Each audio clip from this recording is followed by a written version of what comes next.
खुश हूँ। मेरा सौभाग्य है कि मैं इसको कुछ तरीके से अंजाम दे पाया। देखिए, to do something for a legend हम कोई नहीं, हम सब वो साधारण लोग हैं जो ज़रिया बन सकते हैं कुछ करने के लिए। But again coming back to what I told you, to do something और other come forward for doing something for a legend is just impossible. Lata दीदी, लता ताई, लता माँ, अल्फाजों की कमी है उनको एड्रेस करने में। दादा ने थोड़ी देर पहले जिक्र किया कि वो इनका सौभाग्य था कि उनसे कई बार मिले। मैं वो खुशनसीब नहीं रह सका क्योंकि मेरी मुलाकात उनसे एक बार भी नहीं हो पाई। I did try my best to meet her but I failed miserably. Nevertheless इस मुकाम पे उनको इस तरीके से याद करना वो भी मेरा सौभाग्य रहा। Thanks to so much again who thought कि whether probably this uncommon man is worthy enough to do something. Thanks to all you media friends who could come together to compile this thought and take it forward. जो आपने किया लता जी के लिए, जो painting जो हमने देखी और जो आपने पहले एग्जीबिशन में भी जो देखी थी, शायद ही किसी ने किया होगा। तो आपकी जो कोशिश रही है, definitely it's not gone wasted. तो wherever she is, I'm sure she's listening. Said it. To compile all these people together is a big thing. आपने खुद कहा अनुराधा जी आज नहीं आ पाई. Now it's over to you. जब आर्टिस्ट सिलेक्शन हो रही थी तो मुझे गुरुजी ने यानी ओमा जी ने कहा कि हम उस इरा के सिंगर्स को लेंगे जिन्होंने लता जी के साथ कंटेम्प्रेरी रहे, गाना गाए उनके साथ, क्योंकि उनकी भी अपनी एक प्लेस है कि लता जी ने इतना हाई स्टैंडर्ड रखा था, उसमें मैच करना भी उसके लिए भी बहुत क्वालिटीज़ की ज़रूरत होती थी। लेकिन जब हमने अनुराधा जी को पूछा, जब हमने साधना जी को पूछा, जब मैंने आरती मुखर्जी को पूछा, जब मैंने अनुपमा जी को पूछा, वो बहुत रेडिली एक्सेप्ट किए गाना गाने के लिए, क्योंकि ये मेरे लिए उन्होंने एक्सेप्ट नहीं किया, ये लता जी के लिए किया उन्होंने, क्योंकि ये गाना बन रहा था लता जी को ट्रिब्यूट के लिए। दे एग्रीड, एकदम इंस्टेंटली एग्री किया, किसी ने कोई टैंट्रम्स नहीं किया, सीधा उन्होंने गाया, आके गाए वो, आज भी आते वो। लेकिन ऐसा मौका है कि सबके घर में कुछ ना कुछ मसरूफियत है, ये पीरियड ही ऐसा है, तो उन्होंने बहुत सपोर्ट किया है और उनके सपोर्ट की वजह से ये गाना इतना खूबसूरती से निखर के आया है। तो I had a very smooth selling with them. Soma ji was fortunate enough. उनको बोलूँ एक बात, मैं शोमा जी के बारे में कहना चाहता हूँ। इनको कोई काम मिला एज ए म्यूजिक डायरेक्टर, ने एज ए लिरिक राइटर मुझे बुलाया और पूछा कि मेरे को एक काम मिल रहा है, लेकिन मैं अब ये सिंगर के नाम से बहुत फेमस है हमारी लाइन में, बहुत अच्छे अच्छे गाने गाए। मैंने कहा म्यूज़िक डायरेक्टर का मिल रहा है तो म्यूज़िक डायरेक्शन करो, पता नहीं कौन कहाँ निकल जाता है। मैं भी पहले डायरेक्टर था, किसी ने नहीं पहचाना, लिरिक राइटर बना, सबने पहचान लिया है, तो ऐसा होता रहता है। तो क्यों नहीं, लेकिन ये तो बहुत टफ है मेरे लिए, आप मेरे साथ काम करोगे? मैंने कहा अभी से शुरू कर देता हूँ, तो बता क्या करना है। तो हम लोगों ने कुछ भजन बनाए थे और वो भजन मैंने शोमा जी के साथ लिखे, इन्होंने कंपोज़ किया। और आज मुझे एक खुशी की बात यह है कि लता जी को ट्रिब्यूट देने के लिए जो गाना इसने कंपोज़ किया, फैंटास्टिक, इतना सुंदर काम किया है। तो मैं समझता हूँ कि लता जी आज हमको कुछ दे के गई हैं, उनके पद चिन्हों पे एक कदम और आगे शोमा बनर्जी को चलना चाहिए।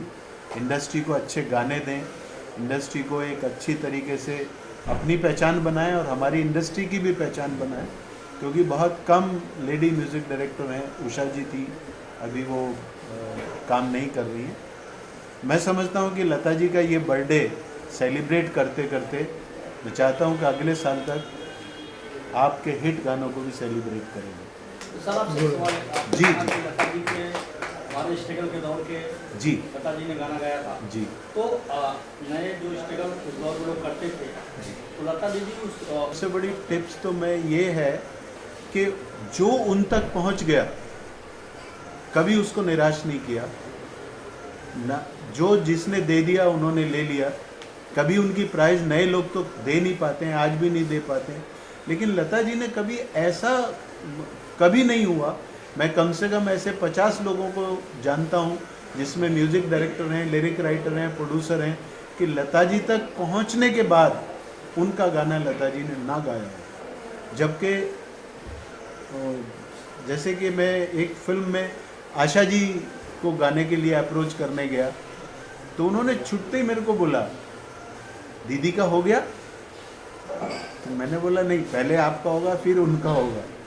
तो अभी लोग जो है ना एक दूसरे के लिए, उन दोनों में इतना प्यार भी था, उन दोनों में इतनी घनिष्ठता भी थी।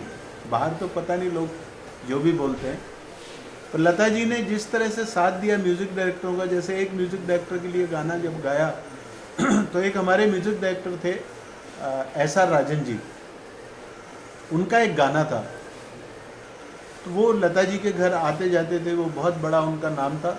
हुसनलाल भगत राम मास्टर उनके वो जो थे पंडित अमरनाथ हुसनलाल भगत राम जी के बड़े भाई, वो उनके शागिर्द थे। तो बॉम्बे में आने के बाद उनका अपना एक रुतबा था, तो वो गए उनके पास, तो मैंने पहला शख्स देखा था जो लता बोल रहे, वरना जी और दीदी तो सभी बोलते। तो उन्होंने कहा गुरुजी आप गाने की चिंता छोड़ दीजिए, वो तो मैं गा ही दूंगी, आप पहले ये सुनाइए बच्चे कैसे हैं आपके, भाभी कैसी है, घर कैसा चल रहा है, आपकी तबीयत कैसी। पूरी घर गृहस्थी की बात कर रही थी वो। गाना तो उन्होंने कहा ठीक है मैं गा दूंगी। और जब वो चलने लगे वो बोली ठहरो, वो अंदर गई और एक लिफाफा निकाल के लाई और वो उनको कहा कि आप मेरी तरफ से ले लेंगे। हमने जब आगे वर्सोवा में देखा तो उसमें 11,000 रुपये। तो वो ब्लाइंड थे और अपना ट्यूशन वगैरह भी पढ़ाते थे। तो लता जी ने जितनी हेल्प नए लोगों की है, मुझे नहीं लगता कि उस दौर में, हालांकि सब ने की, रफ़ी साहब ने की, किशोर दा ने की, मन्नार दा ने की, पर लता जी का एक था कि उनको थोड़ा पीछा लग के अगर एक बार उनके कानों तक बात पहुंच जाए कि अगर लता जी गाना गाएंगी। कितने म्यूज़िक डायरेक्टरों को मैं जानता हूं कि जिन्होंने सिर्फ लता जी को ये कहा कि अगर दीदी आप गाना गा देंगी तो मुझे पिक्चर मिल जाएगी। तो ऐसे भी उन्होंने बहुत सारे गाने गाए और विदाउट फीस गाए। सर उस गाने के बारे में बताना चाहेंगे जो मतलब जो आप आए दिन कभी जो गुनगुनाना पसंद करते हो? सर लता जी का ऐसा कौन सा गाना है जिसको हम गुनगुनाना नहीं चाहेंगे? लेकिन मैं एक गाना इसलिए आपको बता सकता हूँ कि लता जी का एक गाना जो मैंने सबसे पहली बार सुना, क्योंकि मैं गांव का हूँ, गांव में तो ऐसा सब शहर जैसा माहौल नहीं था, लेकिन जब मैं दिल्ली पढ़ने के लिए आया तो मैंने पहली बार जो गाना सुना वो गाना था घर आया मोरा परदेस। लता जी के नाम पे चौक का नाम क्या है? हम तो कहते हैं कि हमारी फिल्म इंडस्ट्री के जितना भी म्यूज़िक से रिलेटेड लोग हैं, हम लोग तो कभी भले ही चौक और गलियों के नाम ना हो, हम जहाँ सरस्वती को याद करते हैं लता जी को भी उतना ही करते हैं। हमारे लिए इससे बड़ी सरस्वती हो ही नहीं सकती। और देखिए जिस दिन वो गई हैं उस दिन सरस्वती पूजा की, यानी कि सरस्वती पूजा के दिन ही हमारी सरस्वती जो है ना हमारे यहाँ से गई है। और हम ये चाहते हैं कि वो फिजिकली गई हैं लेकिन आत्मिक जो है ना हमारे साथ हैं और हमारे साथ रहेंगे। मुझे लगता है कि इंसान जीते जी बहुत कुछ करता है किसी के लिए, अगर उसके जाने के बाद कुछ कर रहा है तो मतलब उन्होंने कुछ कमाया है, और कुछ नहीं उन्होंने बहुत कुछ कमाया है। हमें उनके जीवन से सीख लेनी चाहिए। हम नई पीढ़ी को, युवा पीढ़ी को, हमें उनका, जब हम उनका अनुसरण करने लगते हैं, जब युवा पीढ़ी उनका अनुसरण करती है तो लगता है कि उन्होंने इस देश को बहुत कुछ दिया है, उनको भारत की बेटी कहा जाता है। तो मुझे लगता है कि अगर उनके पदचिन्हों पर भी अगर हम चल पड़े तो ये हमारे लिए बहुत बड़ी जीत होगी। उनका अगर जूठन भी हम खा सके तो हमें लगता है कि हम बहुत आगे निकल सकते हैं, इस देश को एक दूसरा रत्न मिल सकता है। महिलाओं के लिए कई सारी बातें आपकी लाइफ में तरह की परिस्थिति? मुझे लगता है कि मोदी जी का एक नारा है, मोदी जी कहते हैं कि बेटी बचाओ बेटी पढ़ाओ। तो मुझे लगता है कि हम बेटियों का नारा देकर ही हम उन्हें कमज़ोर बना रहे हैं। हमें ये नारा नहीं देना चाहिए, क्योंकि बेटियां अपने आप में ही सशक्त हैं। पहले हम उन्हें शिक्षा दें, उन्हें पढ़ाएं, उन्हें आगे बढ़ाएं। और अभी हम परसों नरसों बेटी दिवस मनाए हैं। बेटी हर दिन का दिवस है। बेटी ना हो तो पूरा संसार अधूरा हो जाता है, और बेटियों से ही पूरा संसार निर्मित है। तो मुझे लगता है कि बेटियों को बार बार ये ना बताया जाए कि वो कमज़ोर हैं, उन्हें ये बताया जाए कि वो कितनी उड़ान भर सकती हैं। उनके पास पंख हैं, बस एक हनुमान जी की तरह वो भूल जाती हैं कि उनके पास कितनी शक्तियाँ हैं। तो हमारे आसपास जो लोग हैं, तो उन्हें ये जिम्मेदारी उनकी बन जाती है कि उन्हें याद दिलाएं कि उनके पास कितना बल है। और बेटियाँ सोना ले आती हैं, चांदी ले आती हैं देश के लिए। तो उनको मैं सैल्यूट करती हूँ। इसलिए नहीं कि मैं बेटी हूँ, मैं बहुत सारी बेटियों को भी देखती हूँ जो आगे चल के बहुत अच्छा काम कर रहे हैं। लता जी सबसे बड़ा उदाहरण है। तो मैं बहुत आभार व्यक्त करती हूँ आप सबका कि आप आए।